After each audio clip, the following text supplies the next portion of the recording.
And all praises be to the Most High, Ahaya Bahashim Yeshaya Wahuwa. And there's so many things I would like to say this evening, okay? But, of course, the food is hot.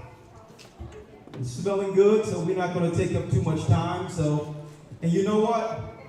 I'm going to stick to what I'm saying right now. So y'all don't have to worry about it. I'm not going to keep y'all too long so that we can deal with the festivities. A lot of brothers and sisters out there really don't know what PURIM is about. Really don't know. They really don't know. Why? We weren't taught. We weren't taught this Bible growing up. We wasn't taught this. We was taught just to praise Jesus, be blessed, shut up, and vote Democrat.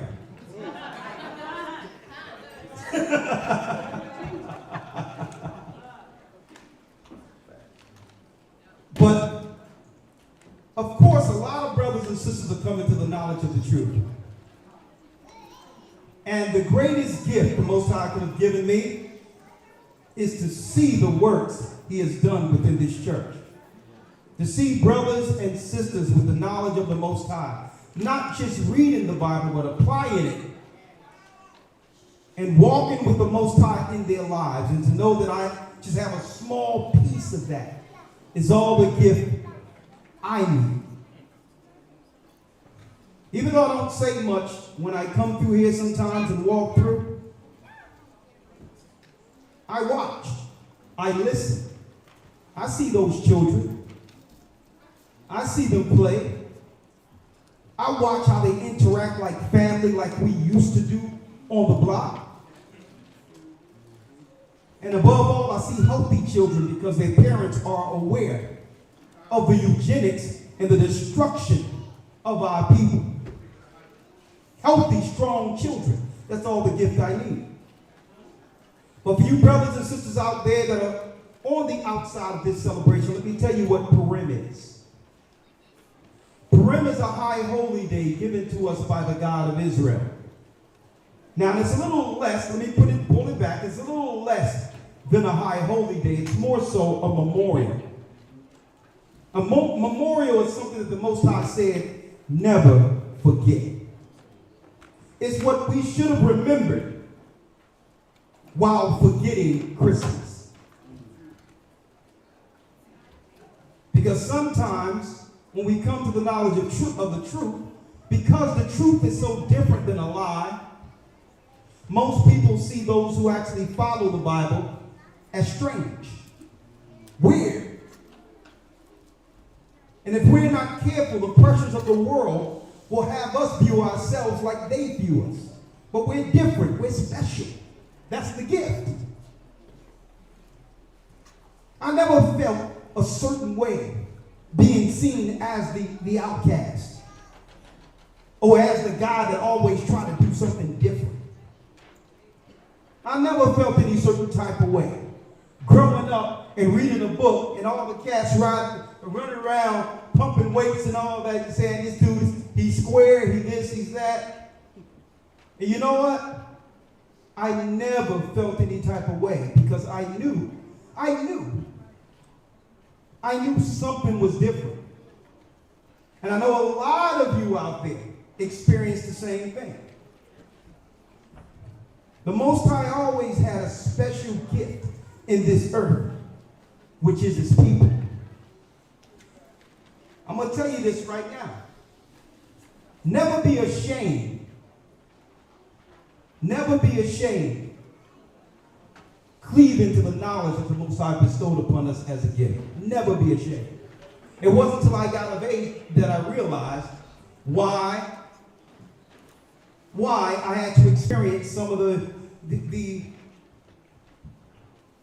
I would say, situations growing up, opposed to how I viewed how everyone else grew up. I got older and realized that, you know, the Most High said, you know what? I didn't allow you to do some of those things because I chose you. You are a gift. You're not of this world. And I'm going to touch on that real quick. For those of you that are on the outside or looking at this on YouTube or whatever, I hope today you would open up your minds, your hearts to understand the importance of this talk this evening. Listen to me clearly. PURIM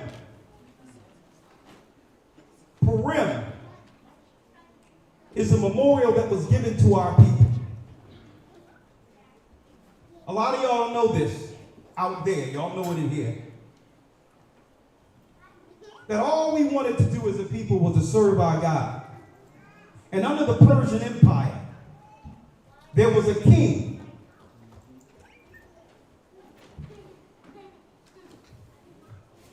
And there was a lot of politics going on during that time with the Israelites growing as a people. Now, when we talk about the Persians today, they would be the modern day Iranians. So our people didn't just start serving captivity. Okay? We served in ancient times, well before Rome, well before America. Now, all we wanted to do was serve our God and take care of our people. Now, I need y'all to think about this in modern day times so that you can relate to what we're going through today. Why this memorial is so important. The political and social landscape was similar back then as it is today. Outside of technology, brothers and sisters, people are still people. Scenarios are still the same. So you have to understand the importance of a day like this by understanding society. And why understanding this holy day or this memorial is so important to us. We were dealing in the provinces of Iran or Persia, separated from everyone else, just like we are in the ghetto. So there's no coincidence that we are always lumped up in certain areas, and every other people of their own nation usually are in close proximity to themselves. It's no different. But what happened here was there was a guy by the name of Haman the Agagite. Now, when you look at the research on Haman the Agagite, he was from the seed of Amalek, an Edomite. He was put in a high position based on his intellectual political prowess. Very intelligent man.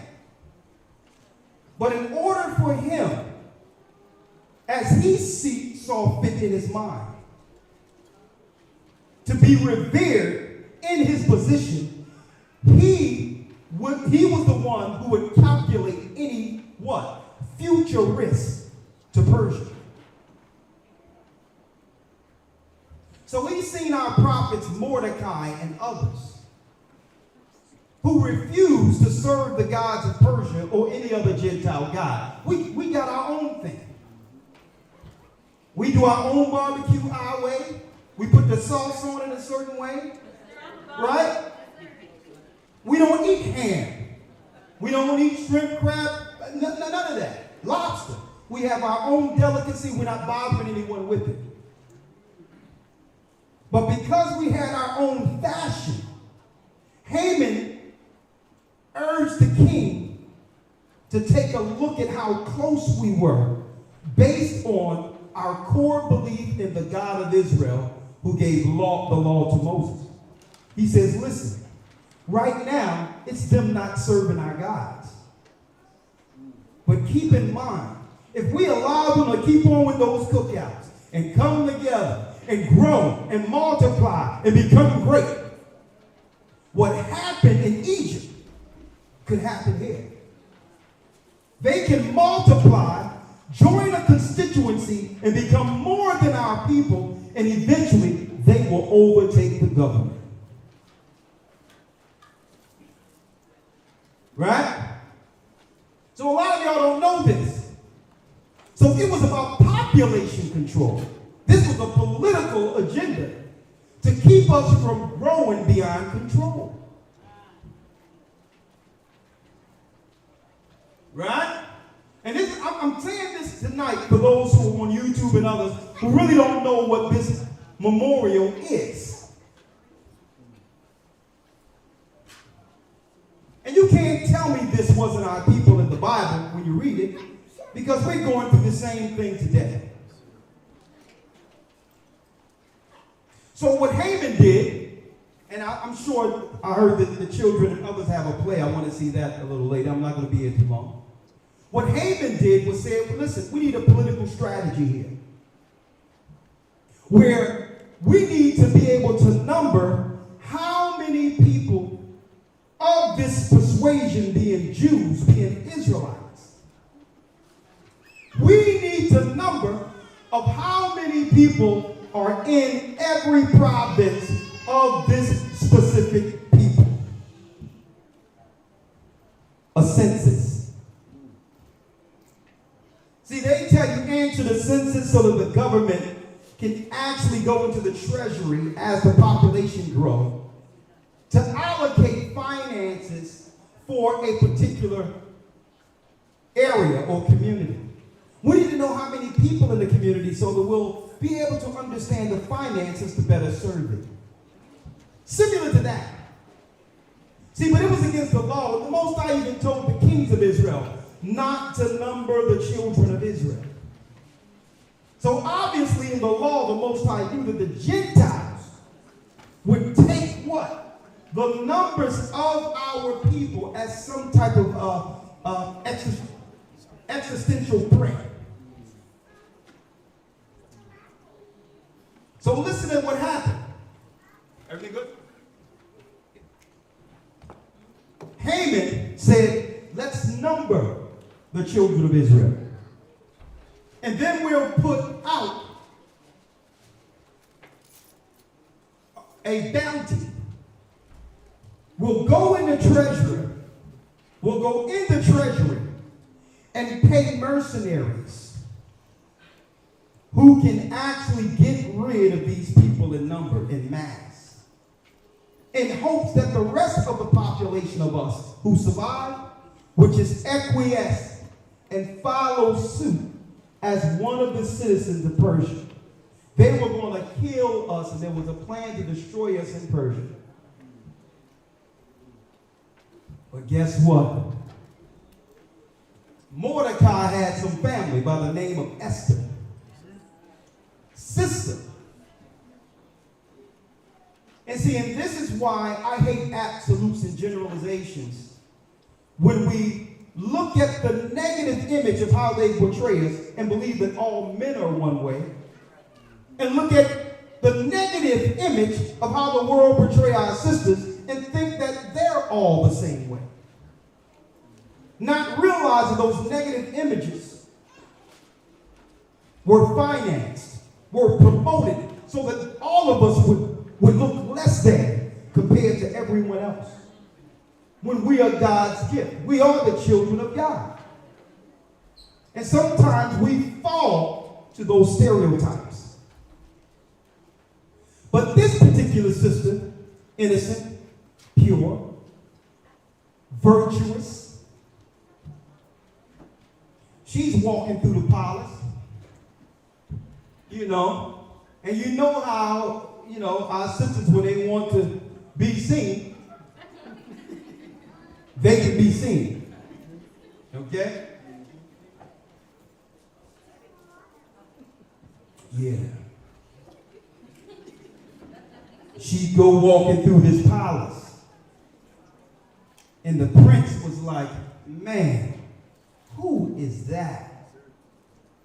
Now, he already got political plans and all that to try to deal. But this woman, this Israelite woman was so beautiful, demure, humble.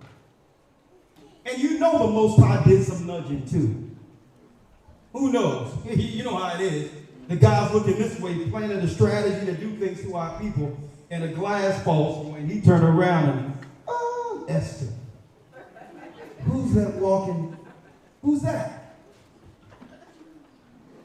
Anyway, one day Esther goes to the chamber. Esther goes to the chamber because he really wants to make this woman his wife, this Israelite woman. And of course, there was a gift. He says, you know, what can I do? I mean, what would you like?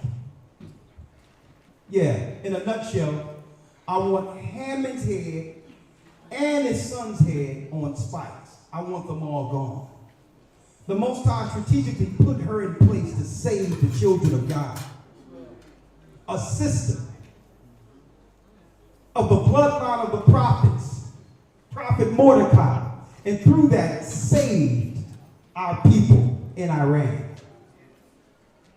Now, how do we relate that to today? A lot of you don't know about this word, but it's a nasty word.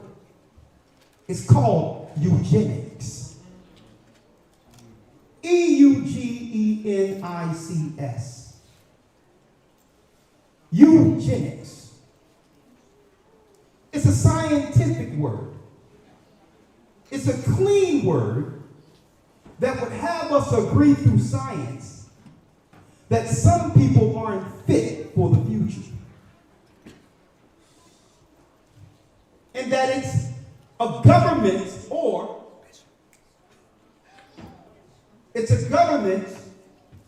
a society's responsibility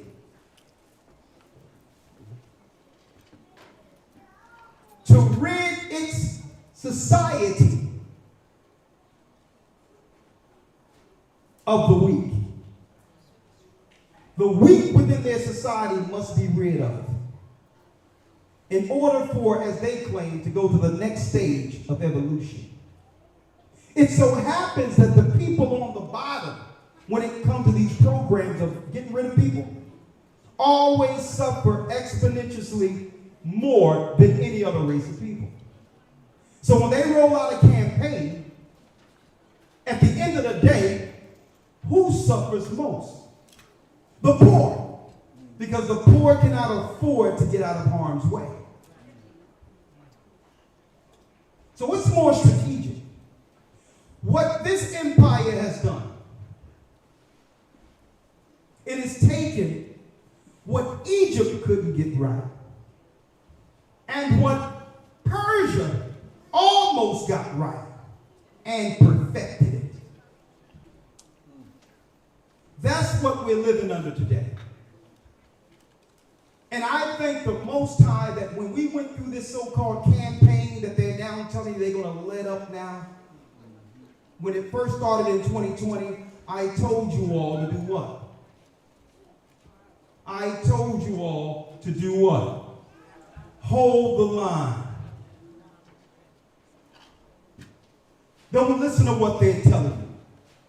If you fall for any of it, you'll fall for all of it. And eventually, a large number of us will be gone. And through the Spirit of the Most High, a lot of you took heed and are here to celebrate PURIM. And I need y'all to understand that.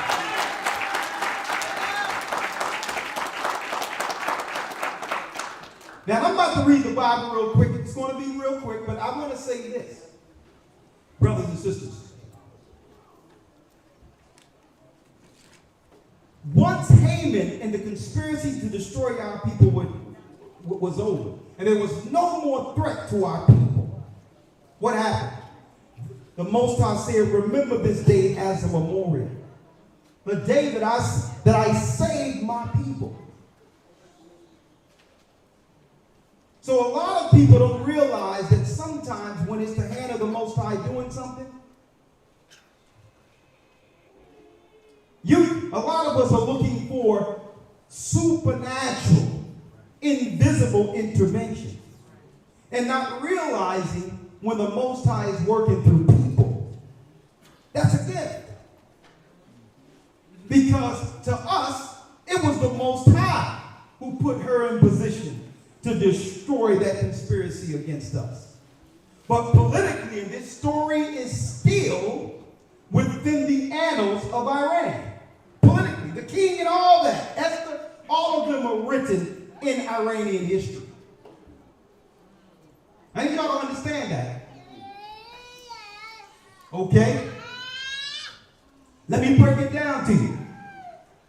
To them, it was really a political merger. So they're looking at history as a political merger where the Jews in Israel made an alliance with the Iranians in their history. So you have to understand the political landscape and how they must write the stories that will more so trump up patriotism for their particular country. But the story still exists.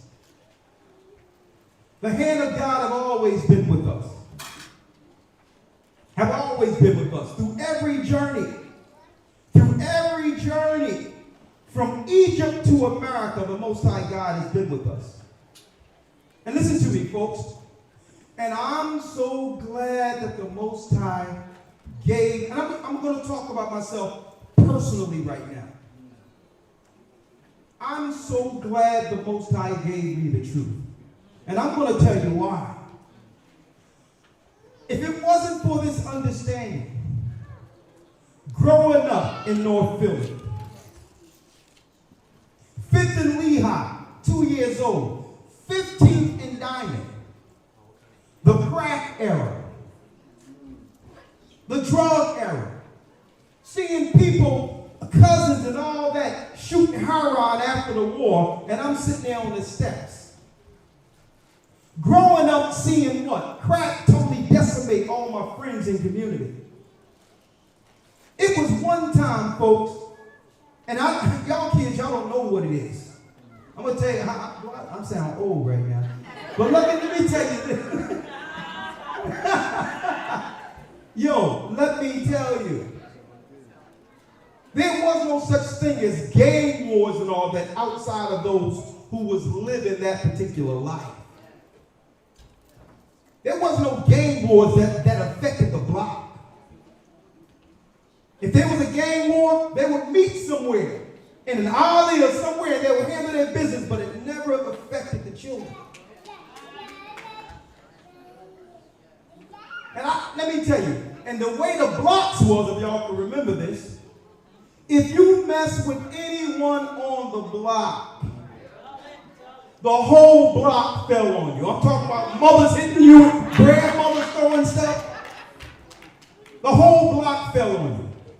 If you came to a cookout, you had to fall in. And if a stranger came to a cookout, everyone is asking, who is he? And don't let no woman come up in the scene. Who is she? The blocks were like this, man. So I seen the love of our people, the community of our people, something that cannot be quantified or understood the same. A culture. But what I didn't understand was the drugs, the death, the hatred that we would have amongst each other. I never understood when I seen crack come through. I couldn't resolve this culture in this community just going to church. Because the church really couldn't quantify and give answers to why we are such good people, loving people. But Lord, why does it seem as if we were destined to live on the bottom? I could never understand it.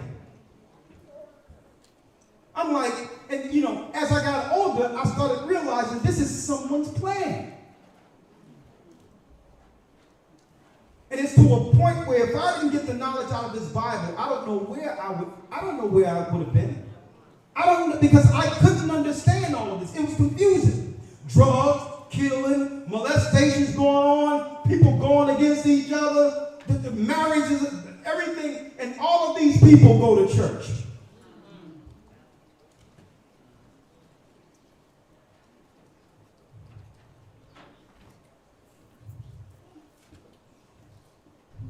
I couldn't understand it. I couldn't understand it. But now, I understand that even though they have a plan and conspiracy that always destroy us as a people, the Most High had a greater plan. Because through all this chaos and confusion, the Most High had us meet all of our brothers and sisters we lost right here in America. The Mexicans, the Bolivianos, the Puerto Ricans, blacks, Haitians, Jamaicans, North American Indians, Hawaiians, men, Colombians. The Most High had a plan because he said a remnant. You're going to meet your people again. And once I found out I was an Israelite, it all made sense. Now I can look at eugenics and see that big word and not have that word scare me. Oh, that's a big word. You must go to college to understand that. No. Eugenics is a systematic way of getting rid of a people, like they tried to do with us. That's all. And how do we combat these plans against us? No. I will not serve your God, just like Mordecai, just like Esther. I will not serve your God. I'll wait on mine. No. Now let me tell you this. Because brothers and sisters, I'm no different. I'm no different than any of you. Listen to what I'm telling you. I'm no different than any of you. But if I'm going to talk about this today, knowing that we gave gifts to celebrate the Most High healing us and protecting us from the enemy. I realize that now that the Most High has given me the information of why things are so and what's going to happen according to this word, that I have to take this life as his gift and do with this life what he intended and make a mark with a purpose. Or I'm no different than the world and the community I was confused about as a child. If I don't do anything with this knowledge, with this understanding, I'm no different than that heroin addict who was just on the side and I'm a kid looking at him and didn't know what was going on with him. I'm no different than the guy who took the crack and did whatever and just wasted his life away or whatever the case is. Listen to what I'm saying. Because the Most High gave us all those experiences and had us see some heinous, some horrible things growing up. Enough for every individual and myself to be thankful. Not thankful that it wasn't me. It could have been us. It very well could have been. But thankful that I have a purpose and a gift. A gift that I cannot waste. Brothers and sisters, we only get one life. And if we're not going to live that life according to the word, we're dead. We're dead. So speaking of that gift today, only a few scriptures. Thanking the Most High for what he's done based on prophecy.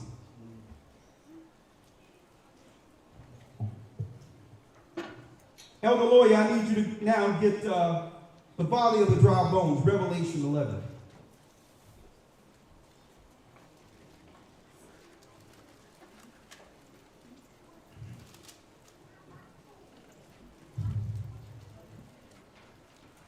Revelation Revelation 11, verse 1. And there was given me a reed like unto a rod. You know what? Every time Elder be reading and he get a mic, I believe that they have tinkered his mic like better than mine. Right? But now, it's been years. You notice sometimes in the midst of me teaching, I would say, let's switch mics. Y'all recognize that? But now I understand. It's his voice. He come in with the voice of many waters, and I had me looking at my mic like, it's not the mic, folks. Tonight I realized it's not the microphone. Right? You know, I don't know why I said that, but because the first thing came to my mind was, they do this to me every time.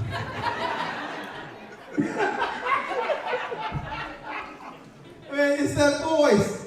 It's that voice. All right, let's go, Lloyd. Yes, sir.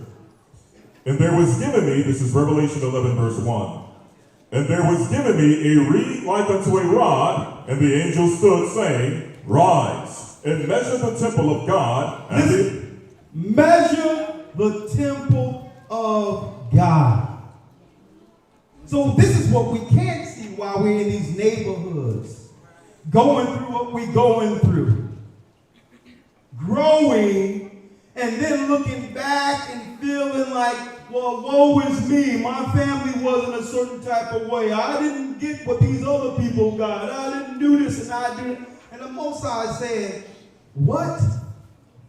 Rise, and measure the temple of God and the altar and them that worship therein. Listen, while we're going through life, the Most High have angels coming through, measuring us and moving us out of the way. And because we deal so much in the negative, it seems like we view everything from the negative first without seeing the blessings. We will measure. He says, you go measure in the earth. I'm going to show you what a gift we are to the Most High. Now, even the Hebrew is written from what? Right to left. Right to left. Y'all in Hebrew Bible Academy, y'all should know that. Let me turn off this beast mode real quick. Hold that for me. So, with the Most High always had it from the beginning that we would always view everything from the positive first, from right to left. You see it from the positive side. And then the negative don't look that bad. But they switched it up. They have you go from left to right when you read. Even in your brains, left to right. And we always examine our life based on and make choices based on the negative first. And the negative clouds us from seeing the plan the Most High has for us at the end of it. Now, I'm no different than you all. The only difference between me and other people who don't know what it feels to be on this side, one day I said, excuse my French, hell with this. I'm jumping all the way over. I'm not going to stay in the middle no more. This confusion, either the Most High got me all the way over here, or I'm not going to make it anyway because I did believe. I jumped all the way over. I stopped making excuses. I stopped looking at things from the negative. Because the negative brings a barrier that have you stay home one day, don't want to do nothing, because all you see is a brick wall looking through negative first. Not viewing you how God sees you. And it's a shame. It's a waste. come all the way over and understand the value of being able to see. What were we chosen for? Going back to Esther. Esther had a moment that she could have done anything in that moment. Well, I'm safe. I'm about to marry the king. I'm okay as long as I'm all right. My uncle was going to be okay.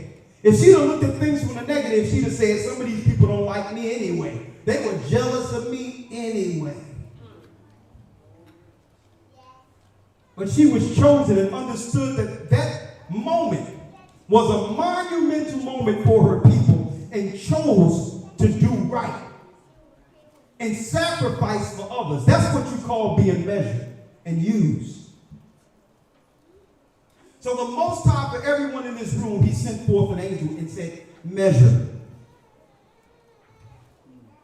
Some of you was working at a nursing home. Some of you was in the military. Some was in the police. Some of you was school teachers. Some of you was working construction. Some of you weren't working at all. And we're here. We're here. And the Most High says, where two or more gathered, he's in the midst. This is a gift. It's not what I'm going to get from you all or others in giving gifts, because that's where the giving gifts really come from. The gift on the 25th day and all this other stuff is between Hanukkah and Purim. And you notice how the devil does this. He usually have a pagan day in close proximity to what? Purim, Passover. Instead of Passover, we're thinking about Easter. Instead of Purim, we're thinking about Valentine's Day. You're giving in the same spirit of giving, but leaving the Most High, leaving God out, with no history to why you're actually celebrating.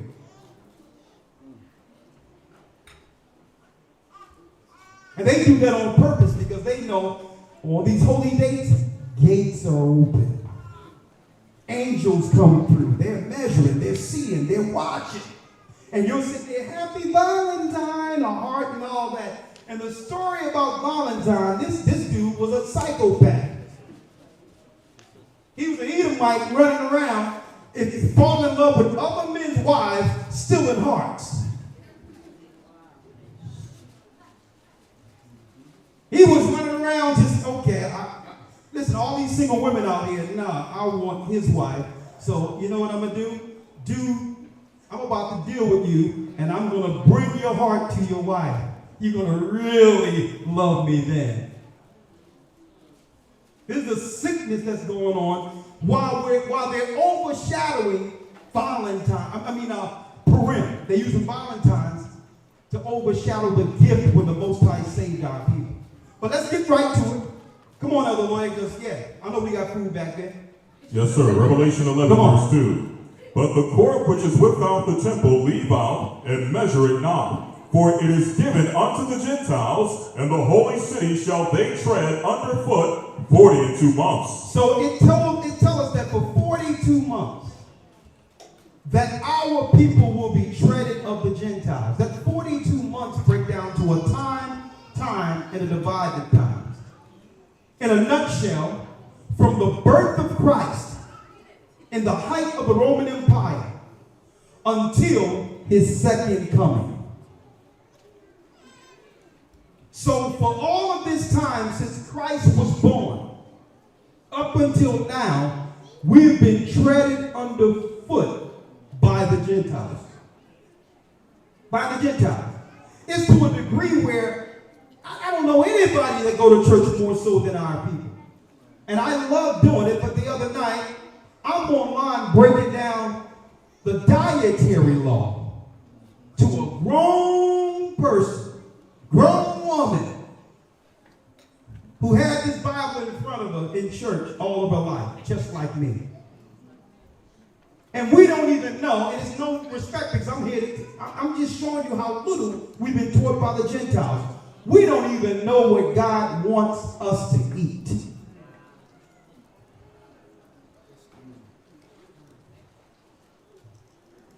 And you know what? I told AC elders, I said, you know what I said? I said, yo, take that clip and put it up by itself. Let's shake the hornet's nest. And every Gentile and others came out of the woodwork. And one Gentile sent a message, you don't know Paul's writings and you dealing with the Old Testament, da-da-da-da-da. And it was a Gentile guy. He seemed like a nice Gentile, white guy. So I sent him a private message. And the message went like this. Why did God give his people clean food to eat? Then he said, well, I don't know. Then I sent another message. Check this message out. Sometimes I have fun with it.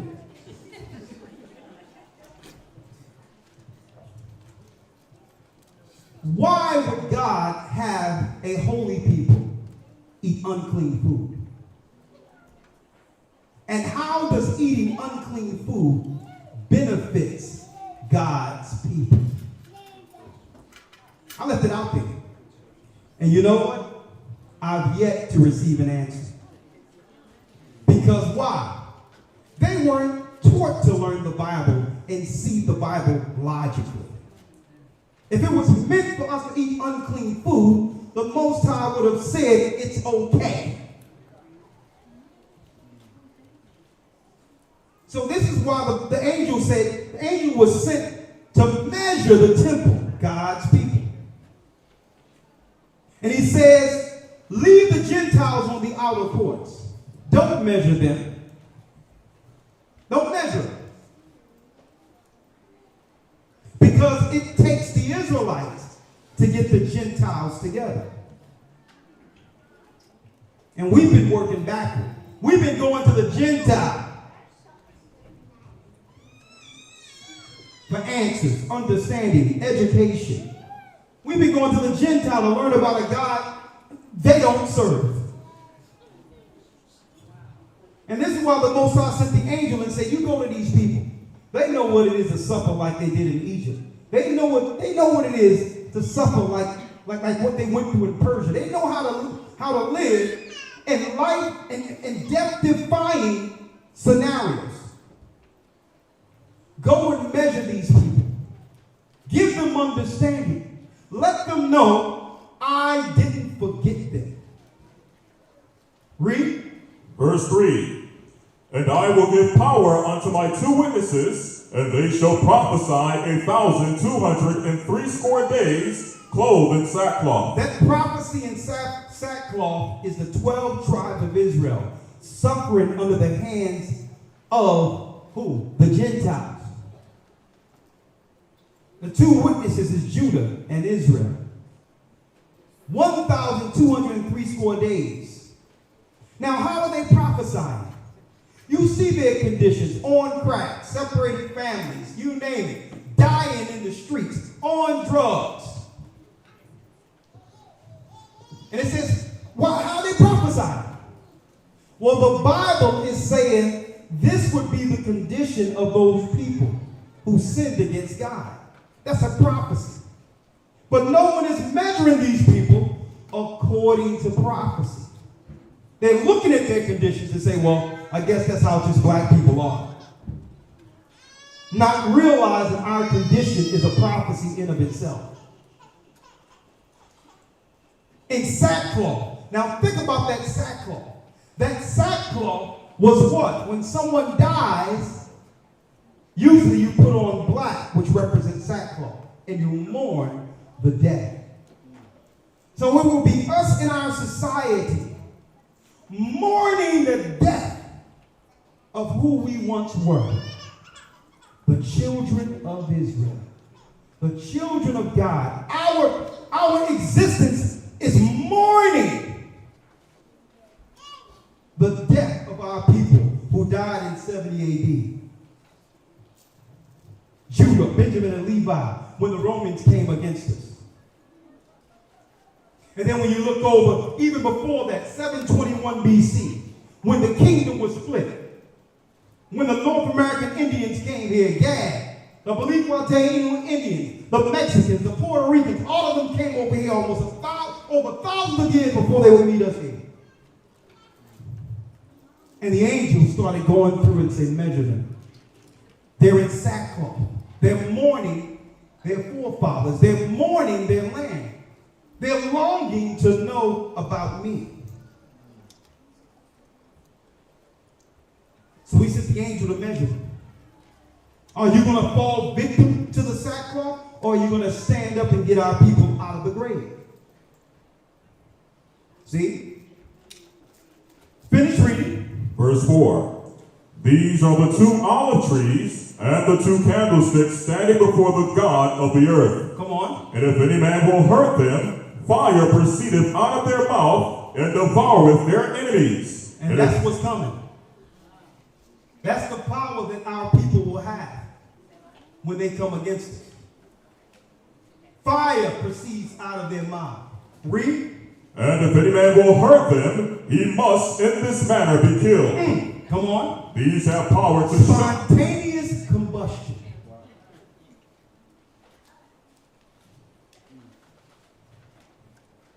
See, and this is why I don't fear a little cold or whatever they're talking about.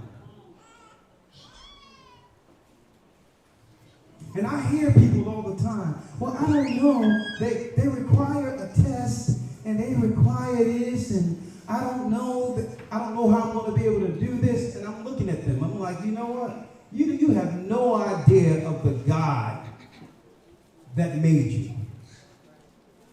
And you talk about a little test or a little jab or a little, I'm like, I wish you can see what we see. Above all, I wish you can look in the mirror and see what God sees in you. I was on the phone with a brother the other day. And he was giving me all this and talking about the jobs and all that. I'm like, yeah, brother. And then I was in the car. This was Thursday. It was Thursday or Wednesday. I think it was Wednesday. You know, sometimes they call me on my phone and I answer. He talking about the job. I'm like, yeah, brother, what jobs you worked at? You know what I mean? You concerned about losing this job. Oh, yeah, well, I'm not going to put you out there, brother, so I'm going to not say where you work. All right? Yeah, I did this and I was making some money there. Da, da, da, da, da. And I said, what company did you work for? He told me the company. Then I asked him, that's interesting, a job. How much money did you make for that company? You were hired to make that company how much money? Because he was talking about a job. And I said, well, who owned the company? So you worked all that time, which is fine, to only build someone else's legacy, and now you're concerned about not being able to build someone else's legacy? I'm like, a job at one time was only temporal enough so that we can build our own. It was just a head start. It was one time we never thought about staying on some job until we get a pen. You know, a pen in a Target card.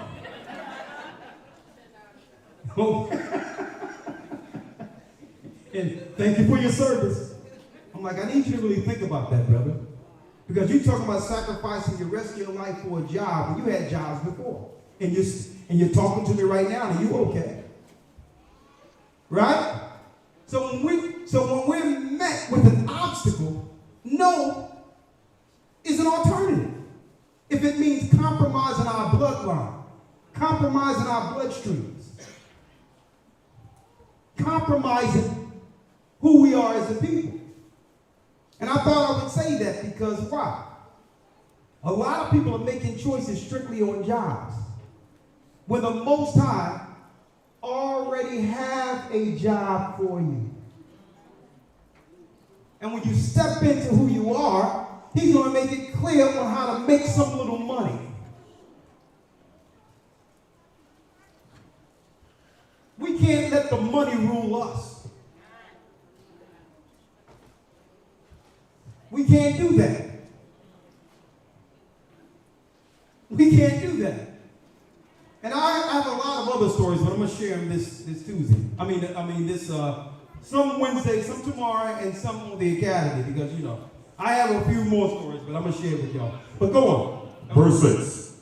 These have power to shut heaven, that it rain not in the day of their prophecy. Come on. And have power over waters to turn them to blood, and to smite the earth with all plagues, as often as they will. Come on. And when they shall have finished their testimony, the beast that ascendeth out of the bottomless pit shall make war against them. Now let's go back to the dead bodies.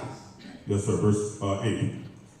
And their dead bodies shall lie in the street of the great city, which spiritually is called Sodom and Egypt. Which is spiritually called Sodom and Egypt. Why Sodom? Because it's a country that would promote homosexual lifestyles.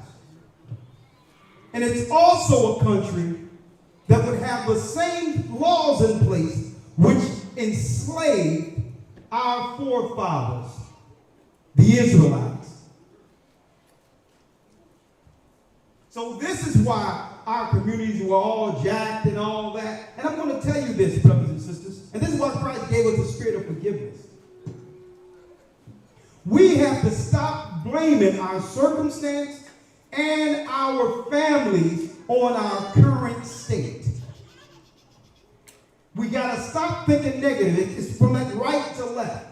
Your father and mother gave you life. You're strong and healthy enough to make good decisions for yourself. Yeah. So keep in mind, if someone did something to you growing up, forgive them. So that you can forgive yourself and become who the Most High made you.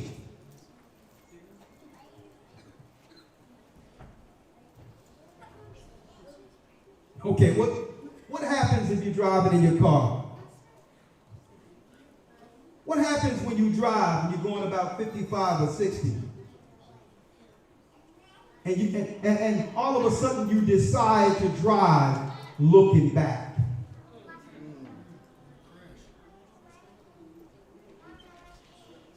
See?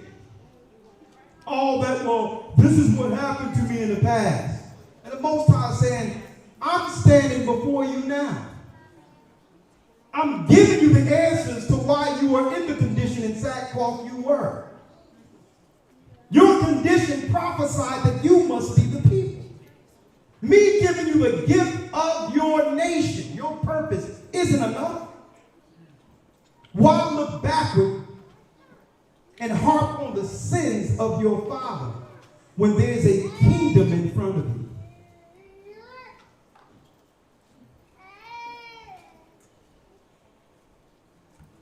Understand, all of our parents weren't the best, but you know what? They did the best they could under circumstances where I'm going to tell you, since we came here, the deck was stacked against us. And they didn't feel sorry for themselves. So that's why I want to talk about PURIM being the gift. How we have to be grateful for what the Most High has blessed us. Because it doesn't, some people, it doesn't matter how much they're blessed. They'll always find something to be sad or upset about. And that's wrong. That's ungrateful. It's ungrateful.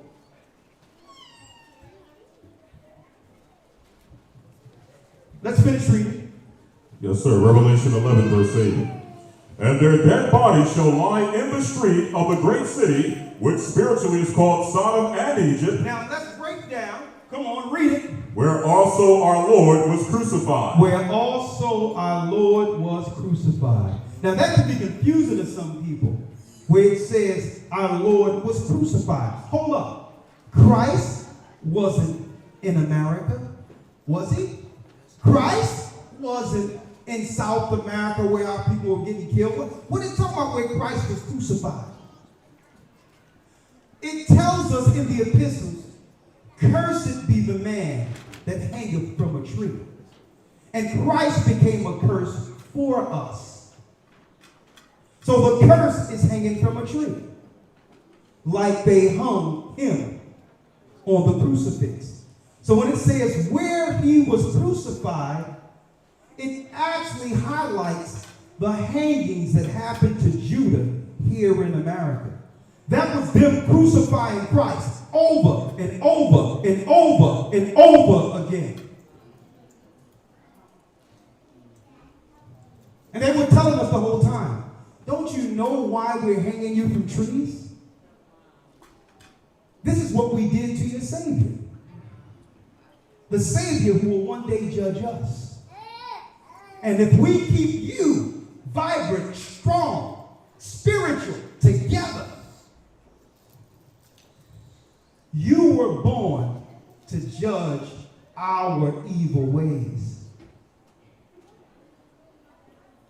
So the hanging from a tree was symbolic to how they hung our Lord and Savior.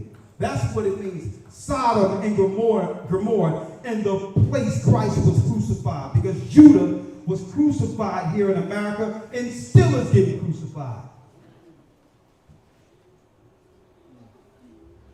The dead bodies.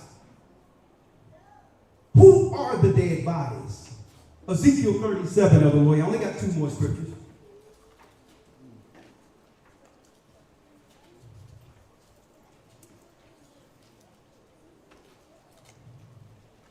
Let's read it. Ezekiel 37. Let's start at 1. Yes, sir. Verse 1. The hand of the Lord was upon me and carried me out in the spirit of the Lord and set me down in the midst of the valley which was full of bones. He says the angel set him down in the midst of a valley full of bones. Now check out this valley, folks.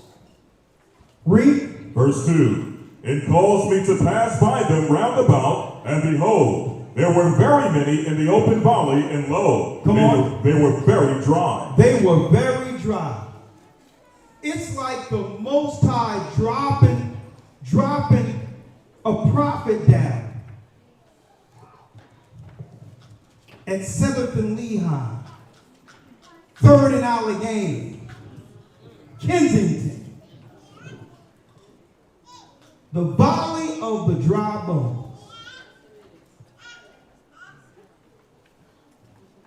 That's not living at all. Zombie land. He's dropping an angel down in Chicago and seeing Judah with guns, blowing their own brother's heads, brains out. Wow. This is not living. This is not living. And to let you know that the powers that be are no different than Egypt today. $30 million is what they are actually given so that they can open up an institute in those same areas to enable drug use. Talking about, well, the drug dealers, the drug users need clean needles. 30 million going towards crack pipes. $30 million. Tell me they don't think that we're dead already. With all that money and what they can do to actually help a generation of children, their answer is to what? To enable the zombie mentality. Then they try to reel back politically. Oh no, it's not about crack pipes. And then they ask the woman, so what is it? Well, when you look exactly into the legislation there, it's glass stems. It's not officially a crack pipe if you put crack in it. But in the legislation, it's glass stems. That's how little they think of us. This is the valley of the dry bones it's speaking about. Now, I know that these facilities are using, let me tell you, they're using this story so that we can look this way when it comes to those buildings. But it's really a Trojan horse. They're putting it out there that these buildings are for this. But really those buildings are going to be used, I'm going to tell you right now, for military. But they need an excuse to have that operation in the midst of the city. I'm going to tell you this right now. It's really for law enforcement. Because what they're going to say is, oh yeah, well, we didn't foresee having a place with all these people doing crack and meth and all that. We didn't foresee all the crime happening here. So now we must use a facility for this. And it's going to become the Trojan horse. And guess what, folks? They set up those facilities right across the street from a what? Junior high school. Strategically. Volley the dry bones. Read on it, lawyer. Verse 4. Again he said unto me, prophesy upon these bones, and say unto them, O ye dry bones, hear the word of the Lord. So he told teachers to go out there and step out there and prophesy to them and say, you know what? It's time for us to reassume our true purpose as God's people. Prophesy to them. Let them know the error of their ways and the judgment that comes for their actions. Let them know that if they decide to stay dead after I've warned them, there will be a judgment because no one gets away. Now let's see in Revelations who are those so-called, let's see who those so-called dead bodies are that was in the street for all those years. In the book of Ezekiel. Elder Lawyer, let's go straight down and see what are those dry bones. Yes, sir. Verse 11. Then he said unto me, Son of man, these bones are the whole house of Israel. Read that again. Then said he unto me, Son of man, these bones are the whole house of Israel. These bones are the whole house of Israel. Folks, don't y'all know that this is one of the last speeches Malcolm X gave before they killed him?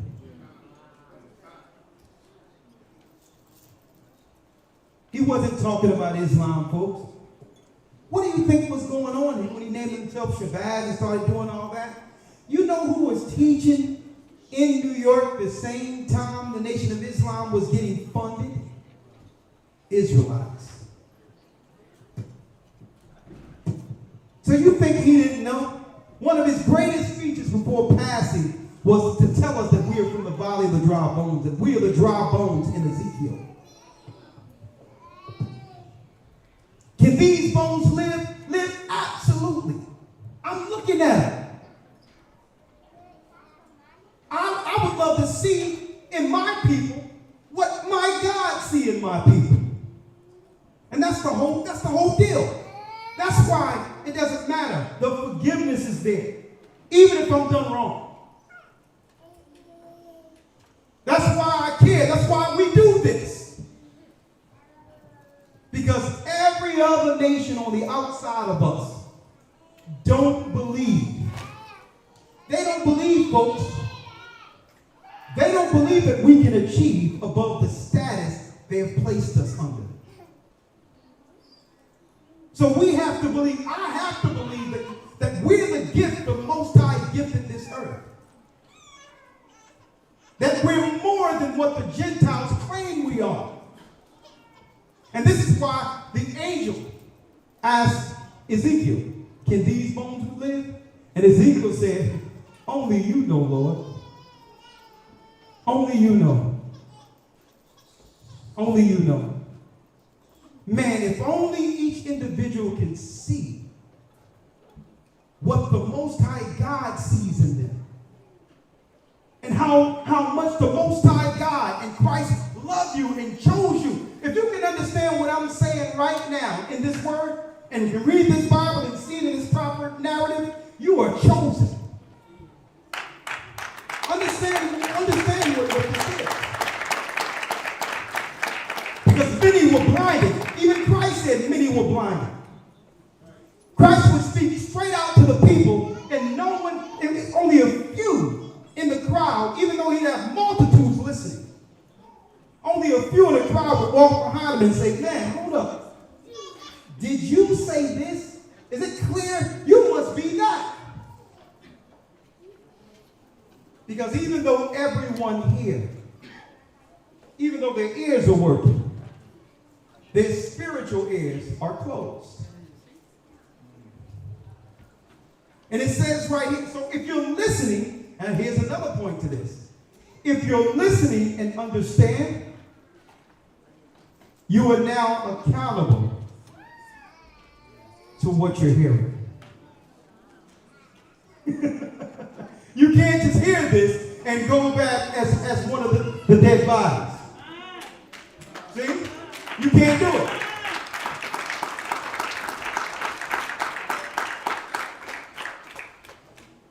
And those dead bodies are what? Then said he unto me, Son of man, these bones are the whole house of Israel. The whole house of Israel. Read. Behold, they say, our bones are dried, and our hope is lost. We are cut off for our parts. And our people saying our hope is lost. There's no way we'll be able to get out of this condition. Look at our condition. Read. Verse 12. Therefore prophesy and say unto them, Thus saith the Lord God. And the Most High says, speak to them anyway. Go on. Behold, O my people, I will open your graves. I will open your graves. And cause you to come up out of your graves. And cause you to come out of your graves. Read. And bring you into the land of Israel. And bring you into the land of Israel. See?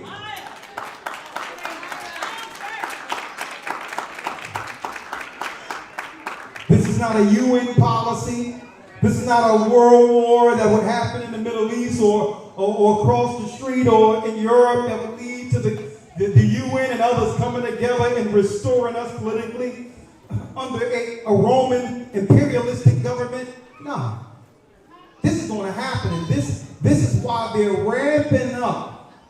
This is why they're ramping up their eugenics campaigns in our neighborhoods. Now, since we know we are the gift that the Most High has made in this earth, those who have sighed and cried, a mark have been set upon the righteous, like it speaks of in the book of Ezekiel, 9th chapter. What are we required to do now? Let's go to Romans 12. Let's read it.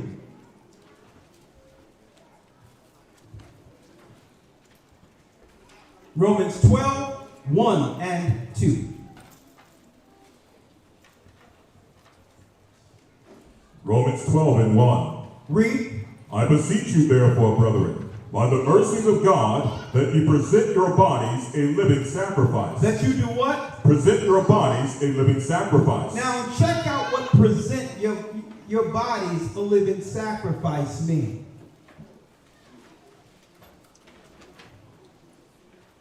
Now that seems like a serious task. And what we overwhelm ourselves by looking at what the disciples done and what Christ did and say, no, that's too much. But what we're seeing is the end of their ministry. We're looking at the end of their work. But before that, steps are taken that leads to greatness.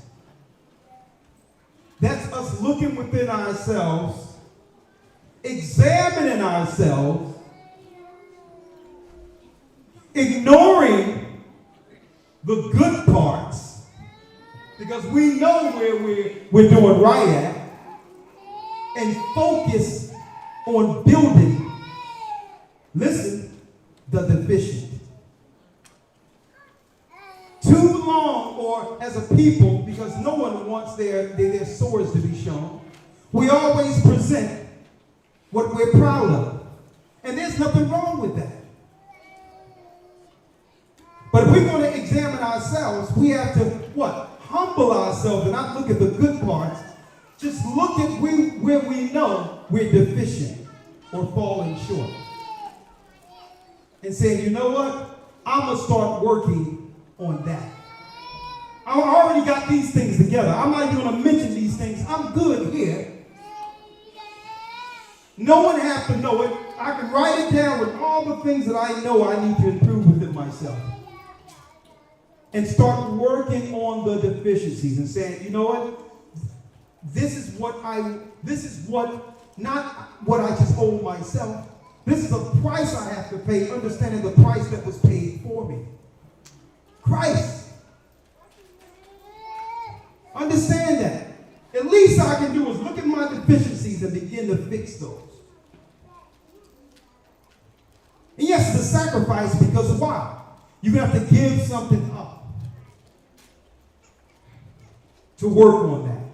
It's a trade-off. And it says what? Read it again. Romans 12:1. I beseech you therefore, brethren, by the mercies of God, that you present your bodies a living sacrifice. A living sacrifice. Now, a lot of you was like, yeah, the good stuff. We should talk about the good stuff and not the deficiencies, right? You have to realize it's talking about dead bodies being resurrected. Right? Now, when you go into a hospital, unconscious, right? And they're rushing you in the hospital. What are the areas the doctors are focusing on? The heart is beating fine. They're focusing in on what? They're focusing in on the area that's killing you. You don't have no doctor come into and say, yeah, okay, his heart is good. Okay, his legs moving. Yeah, it's good. Okay, all right. Okay, nothing to see here. But doc, he just got stabbed and he's bleeding out. You got to stitch him up. But his heart is fine. His brain works. He said hello to me. He's waving to me. No, you have to stitch him up. So what they do is they focus on the deficient first. See? And so what we're looking at is Christ and the Most High performing an operation on us, even from baptism.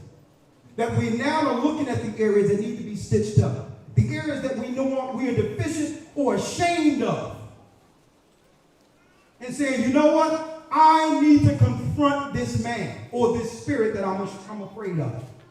And I'm going to tell you, once you overcome that and fix the imperfections, you're going to find what success is. Success is something that people see at the end of things in dollars. But no, if you talk to anyone that have ever had any level of success, they're going to tell you about the stages where they had nothing at all. How they were able to conquer themselves. How they were able to become obedient and couldn't do what others did. Knowing that there was a higher purpose. It seems like we only see success on the end of it and not the sacrifice side of it. And that's what it means. Your soul delivered. Bring yourself as a sacrifice.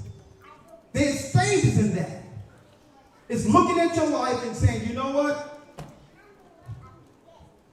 If I'm going to make a mark with this understanding, I'm going to need to start working on my deficiencies so that when the Most High put me forth, I am what? Outright an ambassador for his kingdom. Doesn't matter. If I pick up a mic and sing, if I teach, if I'm around my boys, if I'm around the girls, I'm an ambassador. Everyone is going to know there's something different about you. Become a gift. And that's what Esther's gift was. The greatest gift she could have out of all of this was seeing her people spared. She could have asked for anything. And she asked the Most High. And the Most High put her in position to save her people. But it doesn't happen immediately where God, he's in front of you and now he's made it, he's up, he's spoken and doing all. No, it doesn't work that way. It's the sacrifice part. The part that no one is looking at. That no one can understand the stages that makes one worthy as an ambassador.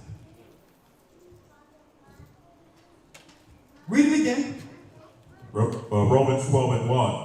I beseech you therefore, brethren, by the mercies of God, that ye present your bodies a living sacrifice. Come on. Holy, acceptable unto God. Holy and acceptable to God. See? Like, you know what? I'm going to make myself worthy of being called a son of the Most High, or a daughter of the Most High. Dad, I'm going to make you proud. I'm going to make you proud, Dad. All this chaos and wickedness and evil going down with your people, understandably so. No, I'm going to become an ambassador. I'm going to represent you because no one's represented. And folks, I'm going to tell you, myself and others, we were doing this when it wasn't a fad to be an Israelite. A lot of people are jumping on it now because what? Kendrick Lamar said, or others said. We went through the rough edges when, guess what? Everybody thought we were crazy. I know y'all are thinking, Elder, they still think we're crazy.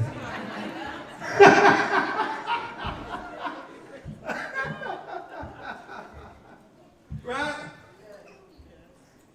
Living sacrifice. Last but not least, Elder Lawyer, just read Hammond's conspiracy, what the Edomite planned to do against us, and then I'll turn it over.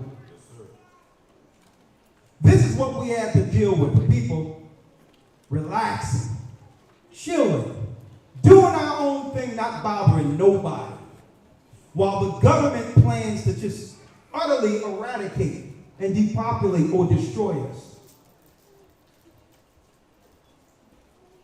Oh yeah, did I tell you? Oh yes, this is the great PURIM gift. Yes, oh yeah. A Gathering 144 has 100,000 subscribers.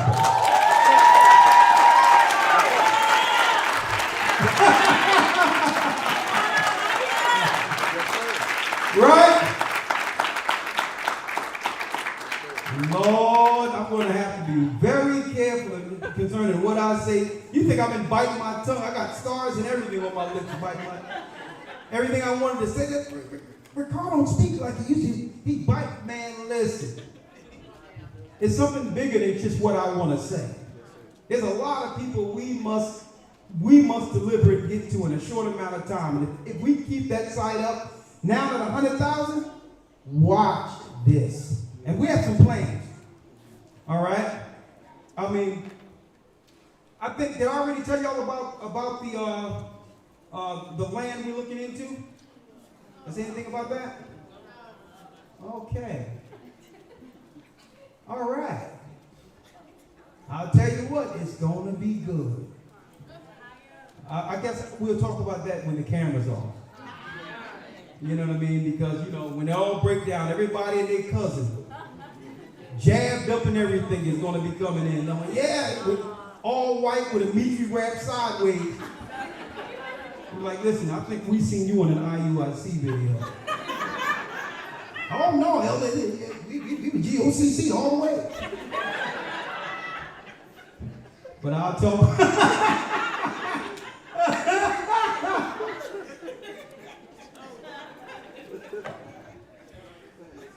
you know, so I talk about that a little when the camera's off. But let's go into this. Esther, let's go in. Let's go. I just want to go into the conspiracy of this Edomite who had a plan to actually get rid of our people. So, you know, it's sort of like a Biden plan. You know what I mean? 30 million to help the underprivileged with glass stems. You know those black folk. You know, yeah. There's one. He has one video where he's talking about, yeah, I learned about roaches. I learned about roaches. I mean, it's good that he can relate to us, right? You know? I'm like, but I'm going to show you his daddy right here, Haman, the Amalekite. Biden's daddy. All right, ready? Let's go. This is the book of Esther, chapter 3, verse 1. Yeah. After these things, the king Ahasuerus promoted Haman, the son of Hammedatha, the Agagite, and advanced him, and set his seat above all the princes that were with him. And all the king's servants that were in the king's gate bowed and reverenced Haman. For the king had so commanded concerning him. But Mordecai bowed not, nor did reverence him. Nor did Mordecai, our prophet, bow. See? He wasn't a sellout like some of our pastors, preachers, and politicians today. He didn't bow. Read. Verse 3. Then the king's servants which were with him, or which were in the king's gate, said unto Malachi, Why transgressest thou the king's commandment? Now it came to pass when they spake daily unto him, and he hearkened not unto them, that they told Haman to see whether Mordecai's matters would stand. For he had told them that he was a Jew. And when Haman saw that Mordecai bowed not, nor did him reverence, then was Haman full of wrath. And he thought scorn to lay hands on Mordecai alone. For they had showed him the people of Mordecai, wherefore Haman sought to destroy all the Jews that were throughout all the whole kingdom of Ahasuerus, even the people of Mordecai. Verse 7. In the first month, that is the month Nisan, in the 12th year of King Ahasuerus, they cast Pur, that is the lot, before Haman from day to day. And from month to month, to the 12th month, that is the month Adar. Come on. And Haman said unto the king Ahasuerus, There is a certain people scattered abroad and dispersed among the people in all the provinces of thy kingdom. He's talking about our people. We had ghettos amongst all the provinces, which were who? The Israelites. Judah, Benjamin, Levi, and some of the lost tribes. Read. And their laws are diverse from all people. Their laws are different than ours. Right? They don't eat pork. They don't eat shrimp, crabs, lobster. They don't eat the dirt. They don't eat what eats the trash out of the earth. See, and guess what? And y'all don't realize it. When you say that you don't like certain delicacy, you're just saying that you don't like it. You don't tell people because God said it, or even if you say, well, yeah, I'm an Israelite, I don't eat these foods. We see it one way. The Gentiles, or the people who are eating other things, they see it differently. You know what they hear when we say, well, we don't eat pork? You know what they hear? He thinks he's better than us. She thinks she's better than us. That's what they think. Even though we're not stopping them from eating what they want to eat. But automatically, because let me tell you, it's something comes with the people who they're not used to having a standard. Holds a standard. It's different. They're not used to us standing on morals or laurels. So it's shocking to them. And the immediate thing they'll ask is, are you Muslim?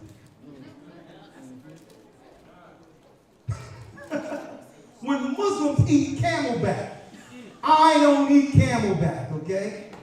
And Muslims, you can eat anything out of the sea, but just because you say you don't eat pork, our people, the world is so deluded and programmed. I'm talking about people who believe in the Bible. Automatically, they revert to you must be a Muslim. Or you think you're better than us. God told us what clean and unclean foods are for. Clean foods means that it's for clean people.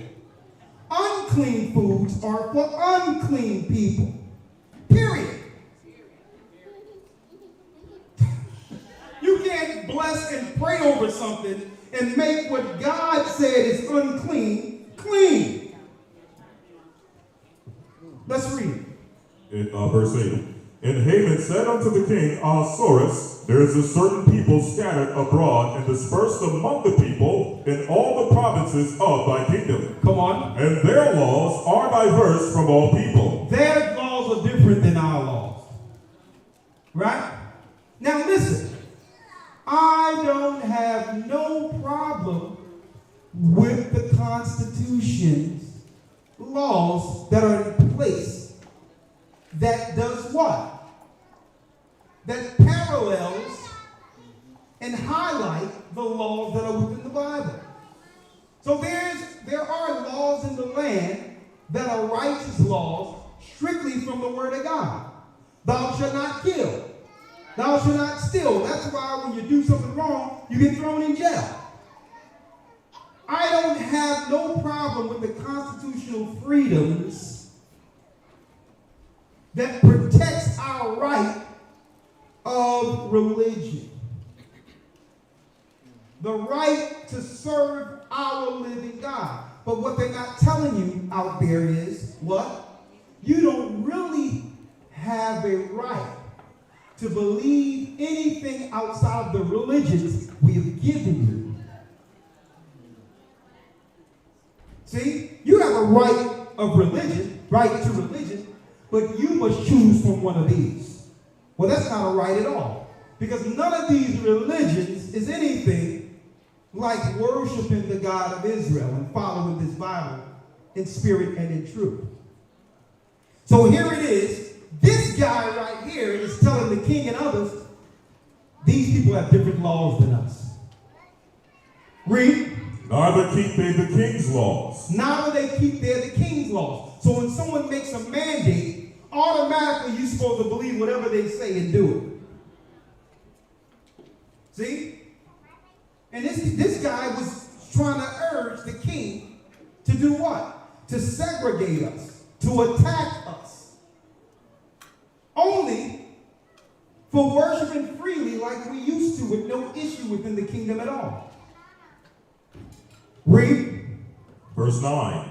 If it please the king, let it be written that they may be destroyed, and I will pay 10,000 talents of silver to the hands of those that have the charge of the business, to bring it into the king's treasuries. Come on. And the king took his ring from his hand and gave it unto Haman, the son of Hammedatha, the Agagite, the Jews' enemy. The what? The Jews' enemy. He was the Israelites' enemy. Amalek.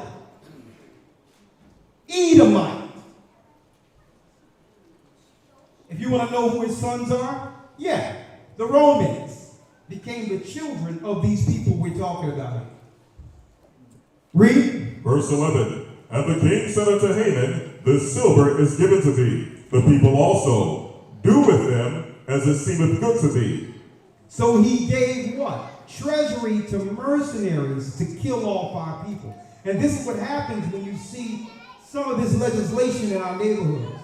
30 million for crack pipes and drug paraphernalia to actually help the underprivileged use drugs and not die from it. See, this is how they pay the money.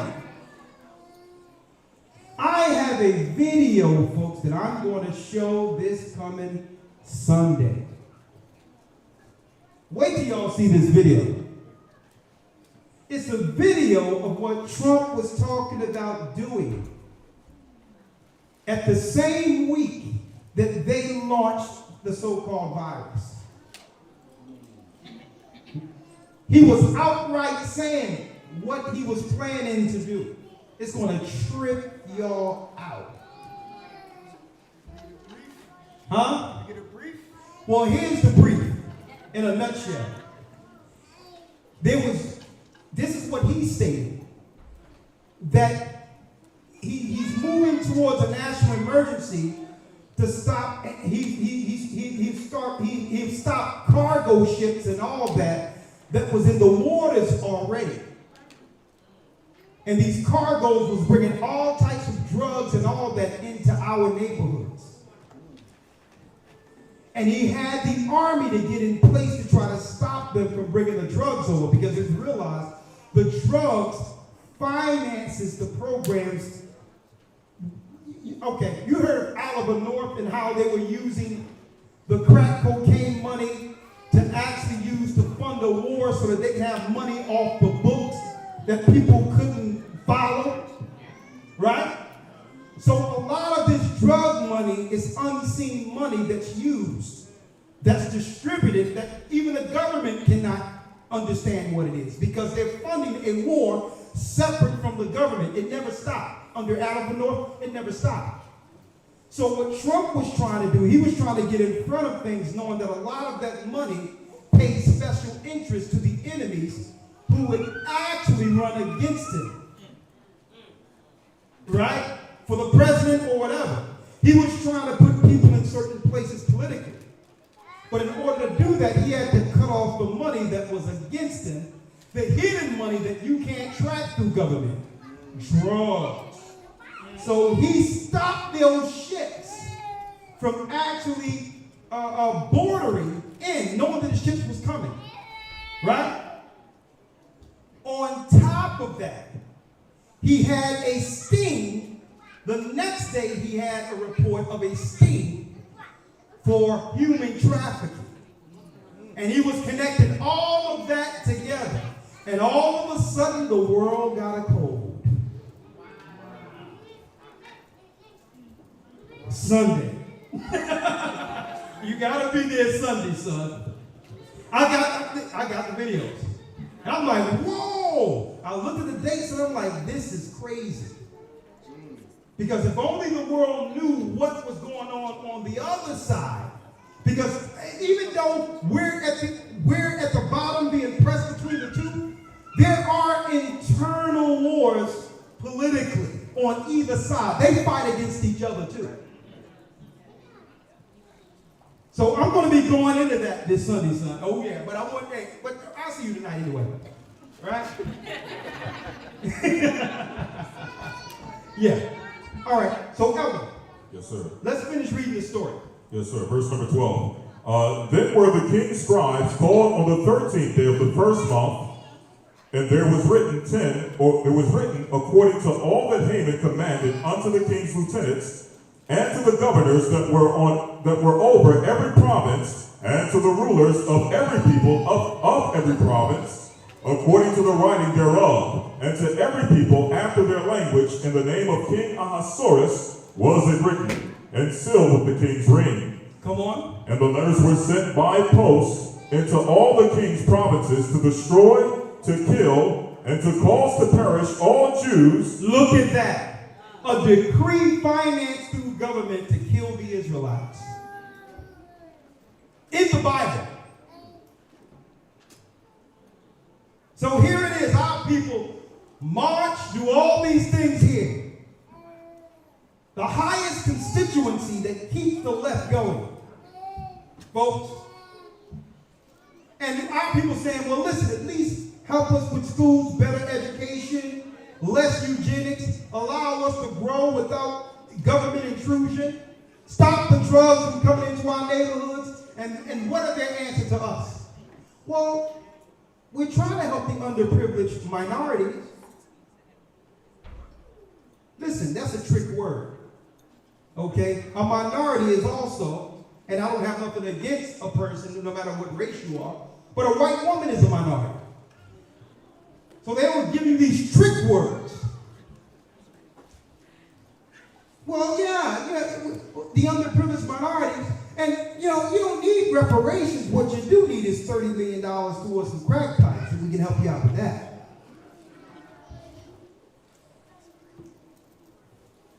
Same thing here, folks, where they're funding the degradation and destruction of our people. Read. And the letters were sent by post into all the king's provinces to destroy, to kill, and to cause to perish all Jews, both young and old, little children and women in one day. Little children and women. Well, let's start with the elderly. Okay, now is it safe for us to do those between the ages of 35 and 18? Okay, well, if that's okay, now is it safe for teenagers and those who go to school? Oh yeah, we're going to roll it out and make sure that even the children can get it. See? If you don't know the Bible, if you don't know history, you're doomed to repeat it. You don't know a takedown when you see it because you don't know that they've always tried to take down the children of Israel. God's people. Read. even upon the 13th day of the 12th month, which is the month Adar, and to take the spoil of them for prey. The copy of the writing for a commandment to be given into every province was published unto all people. And it was given to what? All the areas that our people resided amongst. Like certain areas, like today. Let me tell you, we go into different parts of Pennsylvania, it seems like they're having a party where there was never any mandates at all. But go into Philadelphia. Go into the cities of New York. Go into Harlem. Go into North Philadelphia. Go into Chicago. And you know what you'll find out? You will find out that these were the targeted areas from the beginning. And you can only realize that if you read what we're reading right here. Okay, did y'all know that part of the finance of GOCC 91 spelled backward finances included the 30 million? That's really an initiative off the back of the virus? That in the legislation, to help us through the virus, that 30 million would go towards crack paraphernalia so that they don't share the virus one amongst each other, crack pipes. Like, listen, we have to stop the spread of the disease, and we're going to do that. We'll show you how we're going to do it. Yo, let me too bad. Yes, sir. I'm going to show you. No, right there, right next to each other. Move. We're going to undo we're going to make sure everyone is safe. So listen, all these shared crack pipes, no. There's one for you and one for me.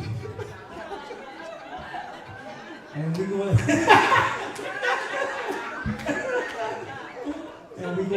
we're going to do this thing right, 6 feet apart, safe, brand new, no black smoke on mine. What about yours? And folks, this is what they're doing, this is what they're saying, is to make us safe under the GOCC 91 virus so that people can smoke crack safely.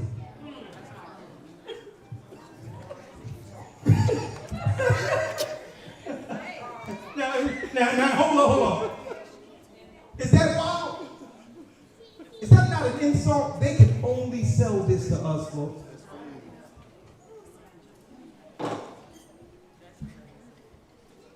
It's an insult.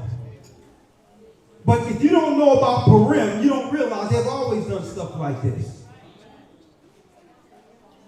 They will claim they have no money to help us and help our circumstances, but they can always find money to hurt us. Same thing back here. We're under a rendition. Where we are has been targeted from the beginning of this campaign. Read on. Verse 15. The post went out, being hasted by the king's commandment, and the decree was given in Shushan the palace, and the king and Haman sat down to drink, but the city of Shushan was perplexed. The city was perplexed. What, we just going to kill these people who did nothing to us? Mordecai just refused to serve you and bow to you and bow to your God, and you're going to kill his family? Kill all the people? There's nothing new under the sun, folks. And I'm going to spell the word for you again. EUGENICS. Every man and woman and child need to look up eugenics. Eugenics.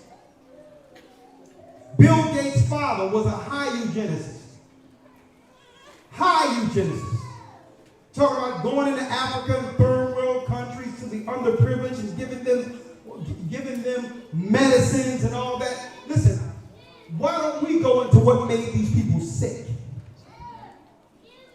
The same foundations that go into with the answer are behind the sicknesses.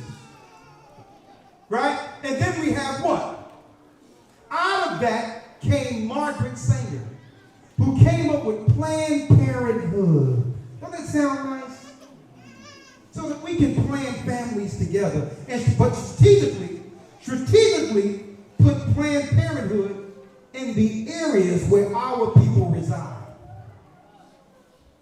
It's all strategic. Last but not least, last scripture.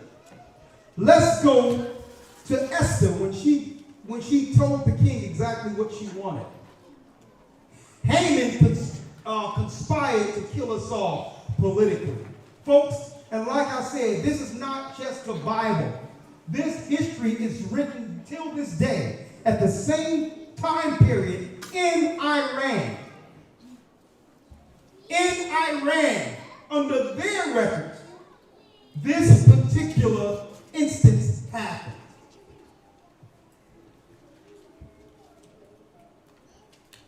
And you know what? I never really thought that Esau or the Agagites and Amalek forgave them for this, Iran. So it's no coincidence that it will be the Iranian war that changes everything in the earth altogether. They were the one country that said, no, we're not going to kill them. We're not going to do it. See, we forgot our history. They didn't forget our history. And let's make it clear. I'm not for Iran either. I'm for the children of God. Let's make that clear. Okay?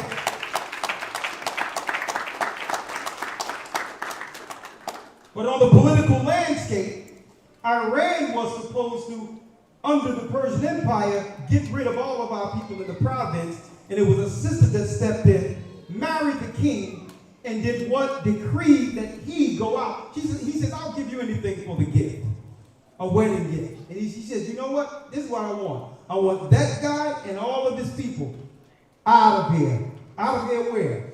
In the spirit world. That's where. Okay? I want them to adorn that light. What light? Don't worry about it. They'll see it. We need their heads. Okay? This is what's going down here. So this sister, and listen, she came with it. And you know, she was like, listen, this is what you want to be down with me? This is what it's going to take. All right? Save my people. Get rid of these losers here. Let's read it. The book of Esther, chapter 7, verse 1. Come on. So the king and Haman came to banquet with Esther the queen. And the king said again unto Esther on the second day at the banquet of wine, what is thy petition, Queen Esther? And it shall be granted thee. What is your petition? And what is thy request? And which shall be performed? And it shall be performed even to the half of the kingdom. Okay. Verse 3, then Esther the queen answered and said, I have found favor in thy sight, O king. And if it please thee, let my life be given thee at my petition, and my people at my request. For we are sold, I and my people, to be destroyed. She says they're planning to kill our people. Help my people. An unselfish request. Read. For we are sold, I and my people, to be destroyed, to be slain, and to perish. Come on. But if we had been sold for bondmen and bondwomen, I had held my tongue, although the enemy could not countervail the king's damage. Come on. Then the king Ahasuerus answered and said unto Esther the queen, who is he, and where is he that durst presume in his heart to do so? Come on. And Esther said, the adversary and enemy is this wicked Haman. Is this wicked Haman, the Edomite. Read. Then Haman was afraid before the king and the queen. And the king, arising from the banquet of wine in his wrath, went into the palace garden. Can you imagine that? Haman sitting at the table at meat at a festival. And he's sitting there laughing, knowing what the decree is. And she's right there saying, yeah, that wicked man right there, I want him and his people done. And you know what? That's something else. Because I don't know, what was that series with Littlefinger? Game of Thrones. That's where they got it from. When they was just talking at the table, and eventually it was Littlefinger that they was going to destroy. They got it from this story right here. He's at the festival, don't even know that she's working to actually get rid of him. You know, Littlefinger, yeah, he definitely got the spirit of Amalek, if you ever seen the Game of Thrones.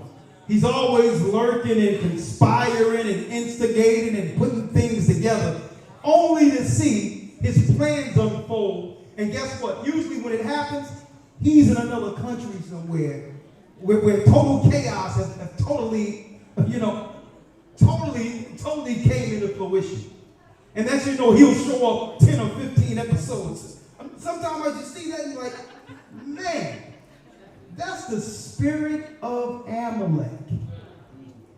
That's the spirit of Amalek. They use our stories on all these things.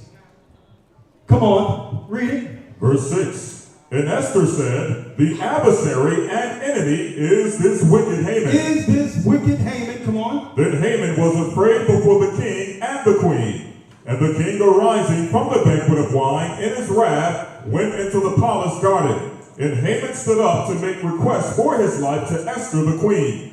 For he saw that there was evil determined against him by the king. Come on. Then the king returned out of the palace garden into the palace of the banquet of wine, and Haman was fallen upon the bed whereon Esther was. Come on. Then said the king, will he force the queen also before me in the house? Is he going to kill me?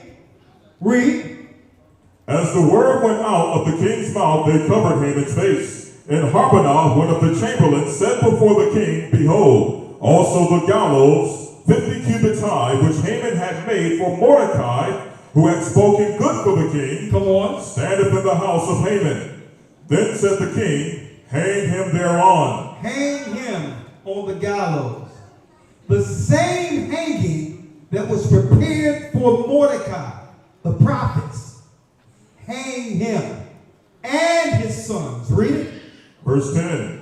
So they hanged Haman on the gallows that he had prepared for Mordecai.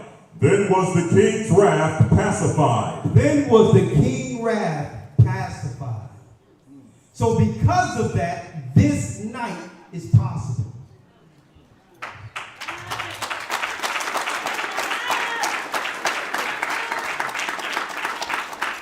Go straight to where the Most High told us to make this is a memorial.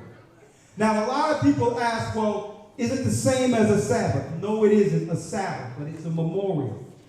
It's a day of celebration that we do.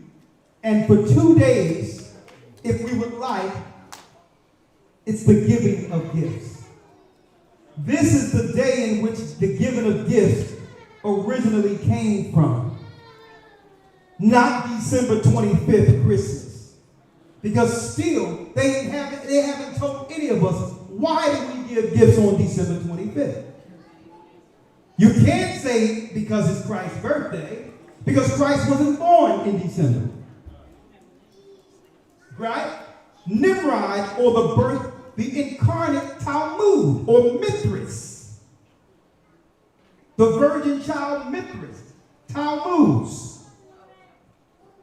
Nimrod incarnate was born December 25th.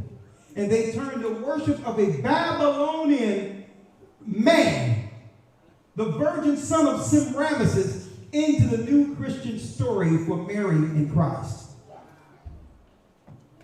The whole thing was a lie. This is supposed to be the real day of gift giving. PURIM. See? Read. Esther 9 and 15. For the Jews that were in Shushan gathered themselves together on the 14th day of the month Adar, and slew 300 men at Shushan, but on the prey they laid not their hand. Come on. But the other Jews that were in the king's provinces gathered themselves together, and stood for their lives, and had rest from their enemies, and slew up their foes, 70 and 5,000. But they laid not their hands on the prey. On the 30th day, or the 13th day of the month Adar, on the 14th day, and on the 14th day of the same rested day, and made it a day of feasting and gladness. But the Jews that were at Shushan assembled together on the 13th day thereof, and on the 14th day, and on the 15th day of the same, they rested, and made it a day of feasting and gladness. Come on. Therefore the Jews of the villages that dwelt in the unwalled towns made the 14th day of the month Adar a day of gladness and feasting, and a good day, and a sending of portions one to another. And sending of portions one to another. Gift giving. This is the origin of gift giving. See, but they don't want our people to celebrate gift giving according to this, because this is a political story that can relate to what our people are experiencing right now. Just imagine that. Every PURIM, our families get together and celebrate this story when the Edomites was using a census to count us and paying mercenaries to get rid of us. And we celebrate each year and tell our children about this story. And we give gifts and let them know we're not just giving you gifts because we love you and you are our child and we want to make sure you getting something when the other people are getting something. These useless reasons we do it here. You're giving tradition, value, history to a people. And you're giving them the insight to how the world powers view them. So now they grow up understanding this history and know that when certain things are being funded against them, they can warn people and say, you know what? This legislation they're pushing isn't for us. This legislation is no different than the silver that was given from Haman to mercenaries to destroy us. Unless you put the money right in our hands and let us use it for what we want to use it for, it's against us. So that's why brothers and sisters, they don't want us to celebrate PURIM. Because PURIM comes with history. And on top of the history, it comes with what? There's a story showing our sister in honor. Mordecai the prophet, our brother, not bowing to the evil in honor. See? They don't want us to celebrate that because why? With this information and how we're teaching today, we can now reconstruct our image back into the image of God. With that, I'm going to say shalom. May the Most High be with you. Happy PURIM.